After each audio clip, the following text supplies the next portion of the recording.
Hi guys, I'm done cooking. I'm done baking. So right now I'm just going to share with you guys my thought of what's the secret of success in new guard I mean not in for new gardeners, so that I think if you're new into gardening, what these are the things that you need to know, which I learned from my experience. Okay, so I have to show you my orchids. Well, I just found out, anyway, I just found out that I have four orchids. I thought I have three, but and I just realized that I have four when I found one outside.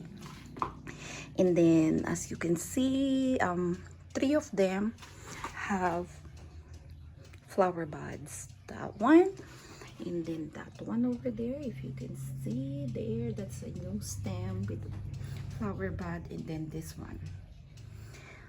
Okay, but I used to have five, the other one died.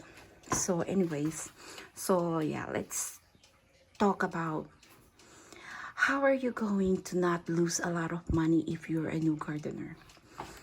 You know, when I was in the Philippines, living in a tropical country, it's our fear to, like, most of us, like, we fear of taking care of orchids. It's like we believe that you have to have a green thumb in order for you to take care of orchids and roses. Until I came here in America, I realized that it has nothing to do about having a green thumb. It's actually learning in to know that you're supposed to be having the plants that will thrive in your area. Okay, and then also it's about the soil. You need to amend the soil. Okay, right now, where I live, we have a heavy clay soil. So what they do, and then some parts of our yard have like rocky part. So what I do is I just amend them. I amend the soil with potting soil, just a little bit of potting soil. It depends. If it's rocky, then you need more potting soil. And it's proper watering. Water the plants as needed. If it's newly planted, then you have to religiously water it for a while. I mean, like for a whole week, you really got, and depends on where you live. If it's too warm, then every day it's a mess. In fact, you have to do it twice. There are times that I water, I'm in zone 5B 6A in Michigan, or to be specific, zone 6A. I used to be zone 5B. So, but I still like consider my place like, oh, I'm in between, like, so I just say zone 5B, zone 6A. But anyway, so there are times that I water the plants twice a day, in the morning and then in the late afternoon, when it's no longer too humid. But anyway, so yeah. So number one is you need to know if that plant will survive your area, if it's perfect for your area, if it will thrive. Like for example, when I was in the Philippines, I remember when I was small, my grandfather will have a conference in Baguio. Baguio is the summer capital of the Philippines, meaning it's a mountainous area wherein it's cold.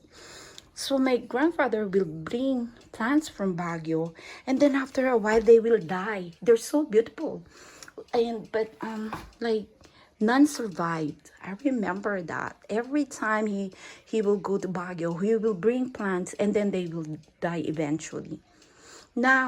Now that I hear because of hydrangea, now I realize that, wait a minute, the reason why they don't survive is because those plants that he was bringing was only for a cold area, for Baguio. That's why they don't survive the temperature in Laguna. which I live in the Philippines.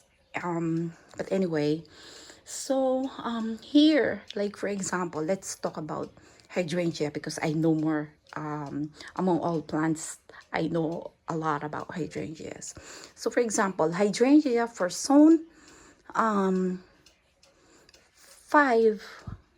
or let's say because there are hydrangeas for zone 7, then zone 3. I don't know if there's a hydrangea, I mean, you know, there's hydrangea for only zone 7 and higher.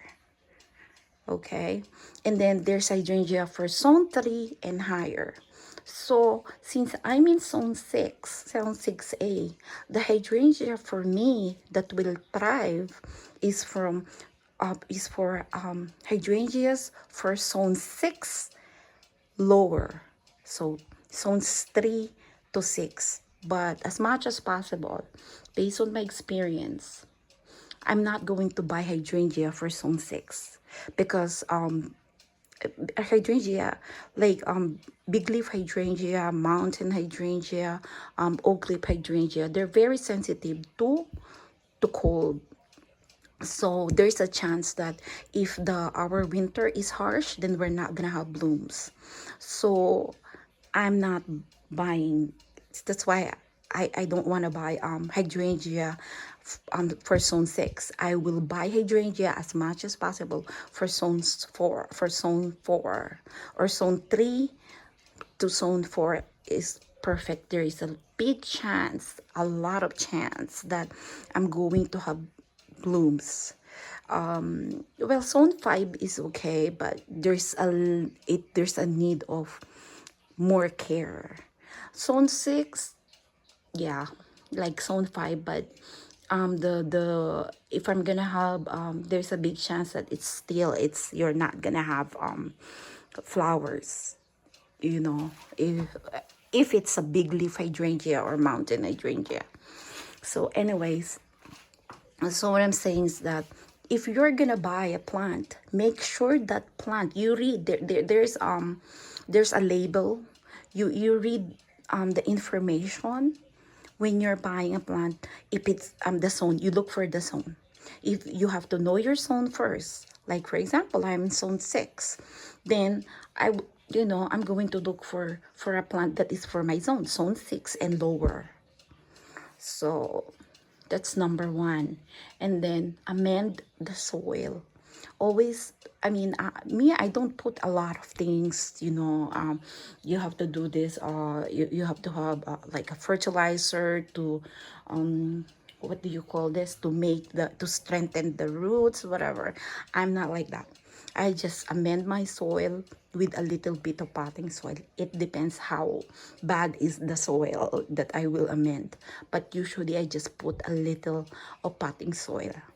And then water, water, water. Of course, it depends on the plants, but most plants want water, right? So you water it as needed. If it's newly planted, then you have to be religiously watering it. And okay, and then you can see if you can tell if your plants needs water anyway, like they look stressed, right? Then you need to water it. So and then what else? I don't really fertilize my plants, but because there are clearance sale, they're so cheap, so I buy fertilizer. But last year, because I mean what I bought fertilizer, but I wasn't using them, so I realized why not use them. Not last year, I mean this late winter, early spring, I realized why not use my fertilizer. It's been there for years, right? So I used them anyway. In fact, I made a mistake because I use soil acidifier for every plant. Oh my gosh, I didn't realize that the one I was using was the soil acidifier. It's actually for my hydrangeas, but even roses I put them, but it didn't really, I don't know what it did, but what's the effect with the roses? Because my roses is still good. Roses are super hardy. Okay, like for example, rose in America, just because it's hardy in America doesn't mean that it will survive in your area. If your rose, if you're in zone 6 and you're buying zone 8, zone 7 rose, you know, there, if it's so if you're in zone 6 and then your rose is for zone 7, there is a big chance that it will survive and thrive in your area. But the question is it going to bloom? Well, that's the problem there. Like for example, I have when my hardiness zone was zone 5B, I accidentally bought zone 6 um hydrangea. It's Bella. I didn't even know about those hardiness zone that time when I bought it at Aldi's. And then it wasn't blooming at all. Then I searched and I learned about the hardiness zone. So that one, Bella, is not for my zone. So it wasn't blooming. It's thriving there. It's so beautiful. It's huge, but it's not blooming. But when when I bring it for in the basement, our unheated basement, there was buds. Yeah, there are flower buds. But the thing is that it dies. I don't even know why. Once you bring it outside, I mean they die, the buds. So I gave up. I'm not going to bring that Bella anymore in the basement. And right now, since I'm in zone 6A now, I'm thinking I'm not even going to cover my plants, my hydrangeas. I will just check if, you know, if I will just use fertilizer and then water them, what's gonna happen. Because I have one hydrangea that I don't cover. It's twist and shout. I have two of them. And then they bloom. They have more flowers. They're actually on fire right now. I mean, they have lots of buds. And they have lots of blooms. And I don't even cover them. But the ones I covered last time, they they hardly, like, yeah, they bloom. Some of them is also like some of them also have lots of bloom, but most of them have only like three, or you know, three to two blooms, something like that, 2 to 3 blooms. But I covered them, or I mean, and I covered them outside. And then the one that was in the container that I put in the basement, I have couple that hardly bloom. So I decided, you know what, I will just try the fertilizer. Let me see what will happen if I will fertilize them next year. Because I noticed that even my children's dentist, at their clinic, the office, they have hydrangea. It's endless summer bloomstruck, and it's also in full bloom.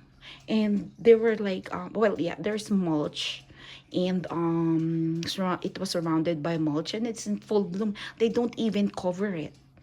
So yeah, out of curiosity, I'm not going to cover my hydrangeas this year, completely not cover. But about the containers, I'm still thinking if I'm gonna put them in the basement or maybe not. So that's the one that I'm still deciding, the hydrangeas in the containers. And about the roses, nothing. I do nothing with my roses or hibiscus. I just prune them at the right time. Like for example, roses, I prune them only when I wait for, it really depends, because this year the forsythia bloomed very late, and the roses are already like sprouting.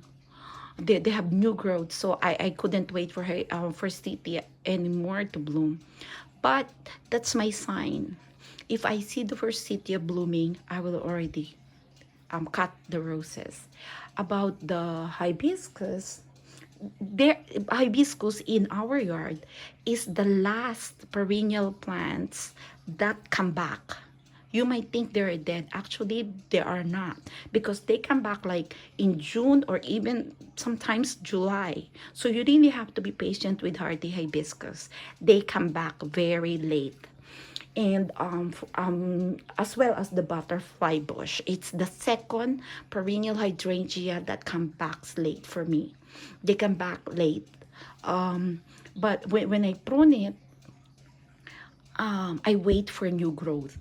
And then with hydrangea, I like panicle hydrangea. There are different types of hydrangea, right?